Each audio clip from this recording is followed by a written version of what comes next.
وہ کون سا ایمان تھا، وہ کون سا ایمان تھا کہ آتی ہے ایک عورت قبیلے غامدیہ سے صحابیہ ہے، آتی ہے، اے اللہ کے نبی مجھ سے ایک جرم ہو گیا ہے۔ کیا جرم ہوا ہے؟ سن لو، تھوڑی دیر کے لیے اور بیٹھ لو، اس واقعے کو سن لو، آنکھوں میں آنسو آ جاتے ہیں۔ اس واقعے کو سننے کے بعد انسان رونے پہ مجبور ہو جاتا ہے۔ یہ واقعہ ہمارے ایمان کو جھنجھوڑتا ہے۔ اس واقعے کو سن لو، چلے جانا تھوڑی دیر، یہ بھیک میں اور ڈال دو میری جھولی میں، اس واقعے کو سن لو۔ وہ عورت آتی ہے، اے اللہ کے نبی مجھ سے جرم ہو گیا ہے۔ آپ نے کہا توبہ کر۔ کہنے لگی اللہ کے نبی میں اسی دنیا میں پاک ہونا چاہتی ہوں، میں اسی دنیا میں اس جرم کی سزا پانا چاہتی ہوں۔ آپ نے کہا توبہ کر، اللہ سے مغفرت کی دعا مانگ، اللہ غفور الرحیم ہے۔ کہنے لگی میرا جرم تو سن لیجئے، کیا اس جرم کی کوئی معافی ہے بھی یا نہیں؟ اللہ کے نبی نے کہا بتا کیا تیرا جرم ہوا ہے، کیا تجھ سے غلطی ہوئی ہے؟ کہنے لگی اللہ کے نبی میرا شوہر 2-3 سال سے گھر پہ نہیں ہے، میں جنگل میں بکریاں چرا رہی تھی، میں جنگل میں بکریاں چرا رہی تھی، وہیں پہاڑی کے پاس ایک چرواہا بھی بکریاں چرا رہا تھا۔ ہم اپنے شوہر سے 2-3 سال سے دور تھے، اس لیے ہمارے دل کی امنگیں اٹھنے لگی، اور اس بکریاں چروانے والے چرواہے کے ساتھ مل کر ہم نے جسمانی تعلق، شاریرک سمبند بنا لیا۔ ایک پہاڑ کی جھاڑی میں، پہاڑی کے نیچے کی جھاڑی میں ہم دونوں گئے اور ہم دونوں نے زنا کر لیا۔ انی قد صبت الحد یا رسول اللہ، اے اللہ کے رسول میں حد کو پہنچ چکی ہوں، مجھ سے اتنا بڑا جرم ہو گیا ہے۔ اس جرم کی سزا اسلام میں یہ ہے کہ مجھے پتھروں سے مار مار کے مار ڈالا جائے۔ آپ کیسے کہہ رہے ہیں کہ اللہ سے معافی مانگ لے، اللہ سے توبہ کر لے؟ اللہ کے نبی نے کہا اچھا اوہ یہ گناہ ہوا ہے تم سے، جی ٹھیک ہے، کیا چاہتی ہو؟ کہا مجھے ختم کر دیا جائے۔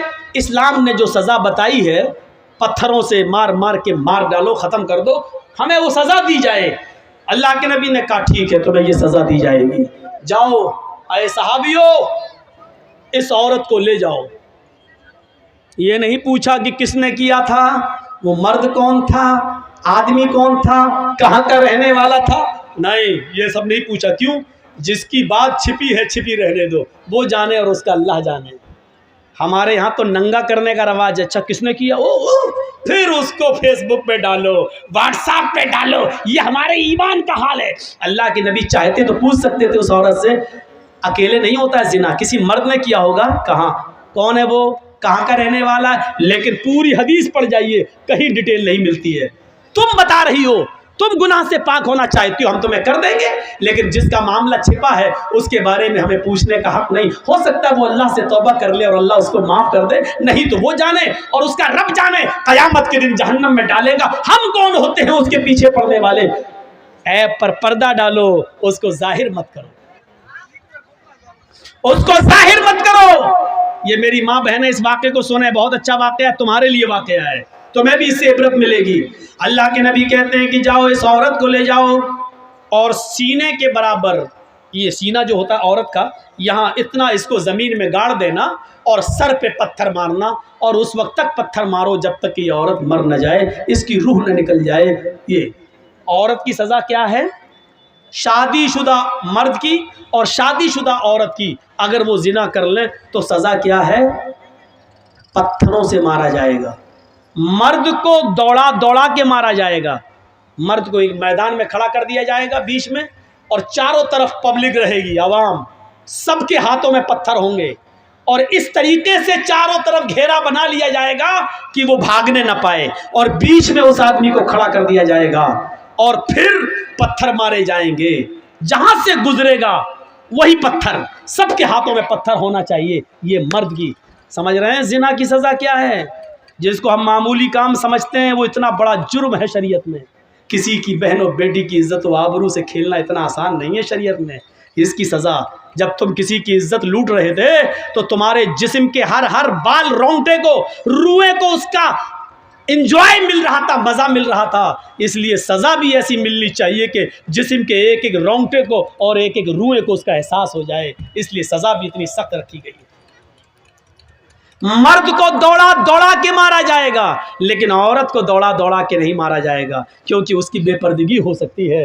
دوڑے گی تو اس کو زمین کا گڈھا کھودا جائے گا اور اس کو کھڑا کر دیا جائے گا اور سینے کے برابر مٹی ڈال دی جائے گی، یعنی اتنا گاڑ دیا جائے گا سینے کے برابر یہاں تک، اور سر اس کا کھلا رکھا جائے گا، اور پھر اس کے سر پر پتھر مارے جائیں گے، اور اس وقت تک پتھر مارا جائے گا جب تک کہ عورت مر نہ جائے۔ چاہے یہ رضامندی والی زنا ہے، مرد بھی راضی عورت بھی راضی اور دونوں نے کر لیا۔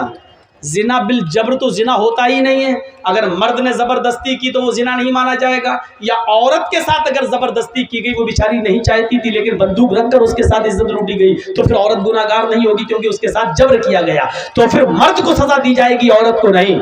اور عورت نے اگر بندوق رکھ کے غلط کام کروایا، مرد نے مجبور ہو کر غلط کام کیا، تو عورت کو سزا دی جائے گی، مرد کو نہیں۔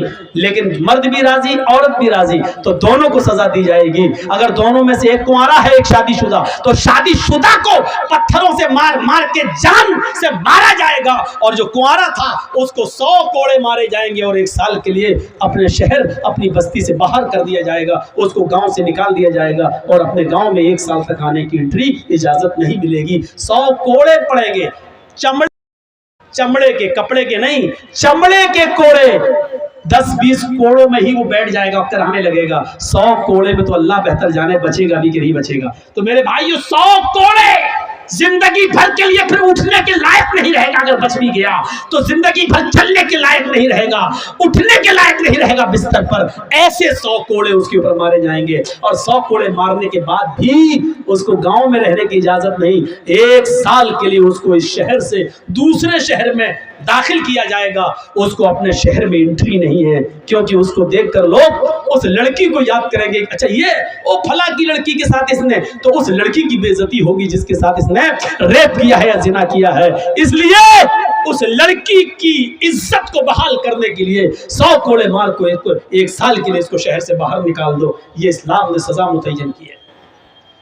اس عورت کو لے جایا جانے لگا، ایمان دیکھیے ایمان، اس عورت سے زنا کا صدور تو ہو گیا، لیکن جب ہوش میں آئی، جب اس کو جوانی کی گرمی اس کے دماغ سے نکلتی ہے تو سوچتی ہے اللہ یہ میں نے کیا کر لیا، اللہ یہ مجھ سے کیا ہو گیا، اللہ یہ میں نے کتنا بڑا گناہ کر لیا، اب مجھے اس دنیا میں زندہ رہنے کا حق نہیں ہے۔ کسی کو معلوم نہیں تھا، لیکن اس نے خود اللہ کے نبی کو آ کر بتا دیا۔ اس کے عیب پر پردہ پڑ چکا تھا، لیکن پھر بھی اس نے آ کر اللہ کے نبی کو بتا دیا۔ اللہ کے نبی نے کہا جاؤ اس عورت کو لے جاؤ اور اس کو پتھروں سے مار مار کے ہلاک کر دو، مار مار کے اس عورت کو مار ڈالو۔ صحابہ اس کو لے کے جانے لگے، اگلا چل جلدی چل، اس کو کھینچ لیا، وہ گر گئی۔ جیسی وہ کام دیا گری، وہ عورت زمین کے اوپر گری تو اس نے اپنا پیٹ سب سے پہلے پکڑا ایسے۔ صحابہ نے پوچھا کیا ہوا، کیا بات ہے، ایسے چلے گی تو کب تک پہنچے گی تو میدان میں، کب تجھے مارا جائے گا؟ کہنے لگی وہ محمد کے ساتھی ہو صلی اللہ علیہ وسلم، آئے نبی کے ساتھی ہو، مجھے دھیرے دھیرے لے چلو۔ جس آدمی نے میرے ساتھ منہ کالا کیا تھا، جس آدمی نے میری عزت لوٹی تھی، جس آدمی سے میں نے زنا کیا تھا، اس آدمی کا گرب میرے پیٹ میں ٹھہر گیا ہے، اس کا حمل میرے پیٹ میں ٹھہر گیا ہے، میرے پیٹ میں ایک معصوم زندگی ہے، میرے پیٹ میں اس آدمی کا بچہ پل رہا ہے، دھیرے دھیرے لے چلو، میں تیز نہیں چل سکتی۔ صحابہ نے کہا تیرے پیٹ میں بچہ ہے؟ کہنے لگی ہاں۔